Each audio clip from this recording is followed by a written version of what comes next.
Hai, Assalamualaikum warahmatullahi wabarakatuh. Ketemu lagi di channel aku, Neirastik.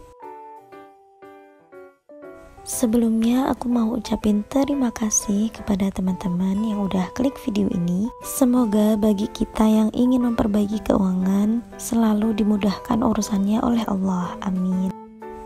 Jangan lupa kepada teman-teman untuk dukung aku dengan cara like, komen, dan subscribe channel aku agar kita bisa sama-sama belajar dalam mengenal budgeting dan berusaha untuk mengelola keuangan menjadi lebih baik. Nah, di video kali ini aku mau mencoba untuk menjawab salah satu request dari teman kita, yaitu dari Kak Nurul yang meminta bantuan bagaimana cara mengatur keuangan rumah tangga dengan gaji Rp600.000 per minggu. Disclaimer, aku bukan ahli dalam hal keuangan, tapi di sini aku mencoba untuk membantu dan hal-hal yang akan aku sampaikan ini berdasarkan diri aku sendiri. Jadi, misal dalam penyampaian nanti ada yang kurang berkenan, mohon dimaklumi ya teman-teman. Jika dirasa itu sesuai dan bisa diterapkan oleh teman-teman, maka silahkan untuk diterapkan. Tapi jika ada yang kurang berkenan di hati teman-teman dan belum ingin menerapkannya, juga aku persilahkan. Nah, untuk request budgeting kali ini yaitu dengan pendapatan Rp600.000 per minggu. Jadi otomatis penghasilannya adalah Rp2.400.000 per bulan.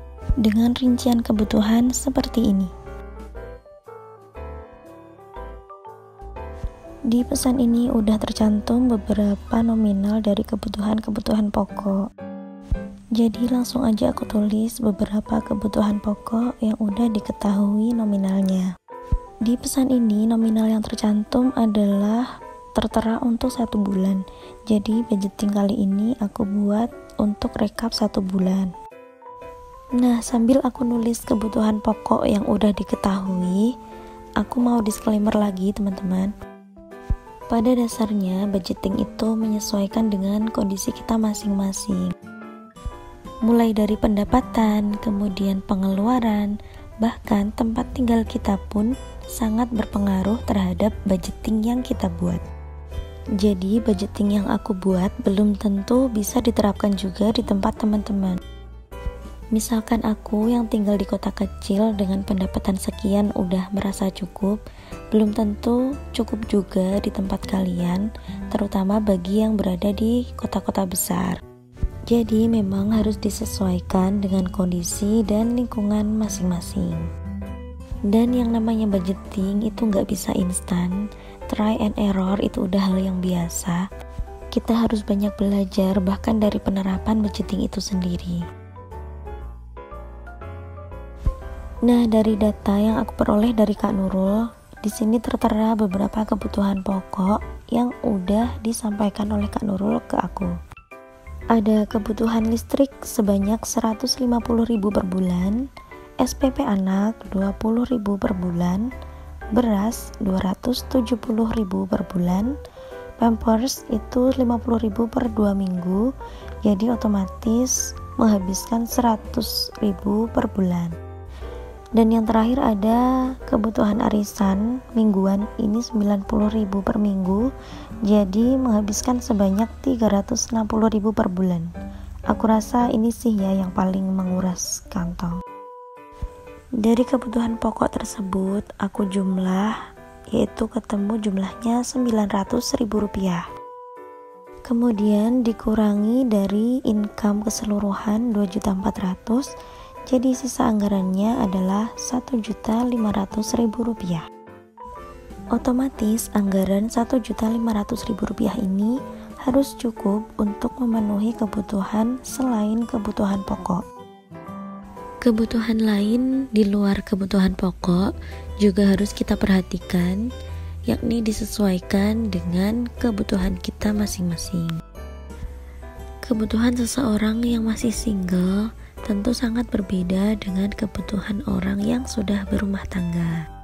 Dan jujur, aku yang belum menikah diminta bantuan untuk membuat budgeting orang yang sudah berumah tangga. Agak gimana gitu ya, tapi ya gak apa-apa, ini aku juga belajar. Nah, kebutuhan lain yang tertera diantaranya belanja bulanan, kemudian ada juga gas, ada juga uang saku dan jajan anak, ada juga bensin.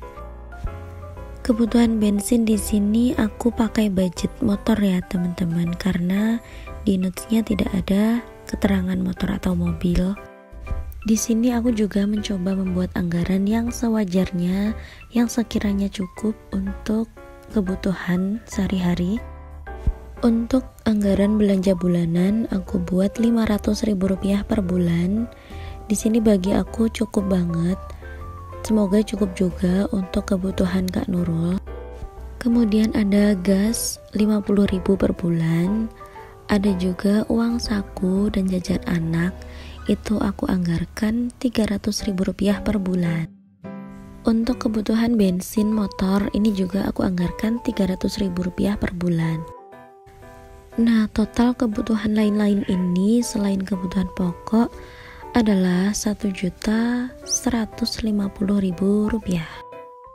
Sebisa mungkin setiap anggaran dari kebutuhan lain ini disendirikan, yang nantinya akan dipakai sesuai kebutuhannya masing-masing, dan kalau bisa diusahakan jangan sampai mengambil dari pos yang lain.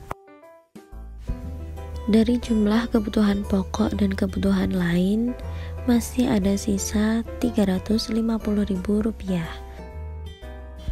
Perlu diingat, seberapapun gaji kita, kita juga harus menyisihkan sebagian dari gaji kita untuk ditabung. Selain tabungan, kita juga harus mempunyai dana darurat, karena kita nggak tahu ke depannya gimana, jadi kita juga ada uang jaga-jaga.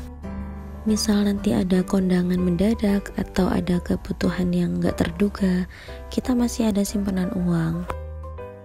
Jadi sebisa mungkin kita jangan menghabiskan semua gaji kita untuk kebutuhan kita. Kita harus ada tabungan.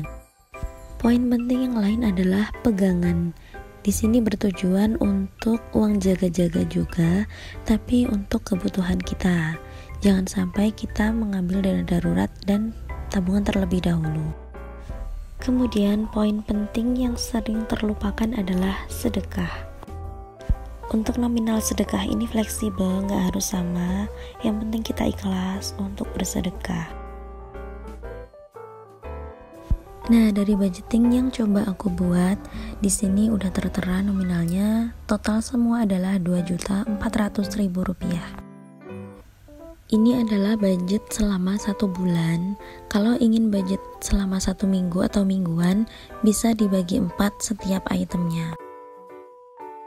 Dari kebutuhan pokok Kak Nurul, di sini aku mau cross check sedikit. Menurut aku yang paling memakan banyak budget adalah di arisan. Untuk arisan ini sebenarnya udah bisa dibilang tabungan juga ya sebenarnya. Jadi misalkan di poin savings tidak ada poin tabungan, sebenarnya Kak Nurul juga udah nabung di arisan ini. Aku mau sedikit cerita ya teman-teman, pengalaman aku pribadi. Aku pernah juga ikut arisan dan itu mingguan juga. Dan alhamdulillahnya aku juga bisa gitu untuk bayar tiap minggunya. Tapi entah kenapa arisan ini malah bikin aku merasa terbebani. Jadi setelah aku selesai arisan yang ini, aku memutuskan untuk stop untuk arisannya dan mencoba untuk mulai menabung sendiri. Tapi itu preferensi ya teman-teman. Kalau kalian merasa masih mampu dan masih bisa yakin untuk membayar arisan itu, silakan boleh saja untuk ikut arisan. Tapi jangan lupa kita juga harus memikirkan kemampuan kita seberapa. Jadi jangan sampai ketika kita ikut arisan, tapi kebutuhan kita malah keteteran dan kita malah merasa kurang dalam memenuhi kebutuhan kita. Karena kembali lagi ke diri masing-masing, hanya kita yang tahu kapasitas dan kondisi kita. Jangan sampai kita menyesal dalam mengambil keputusan. Oke, mungkin segitu dulu video dari aku. Yang baik menurut kalian silahkan diambil dan diterapkan. Yang kurang baik menurut kalian mohon dimaklumi. Dan aku juga selalu membuka lebar kepada teman-teman yang ingin memberikan saran dan kritik membangun.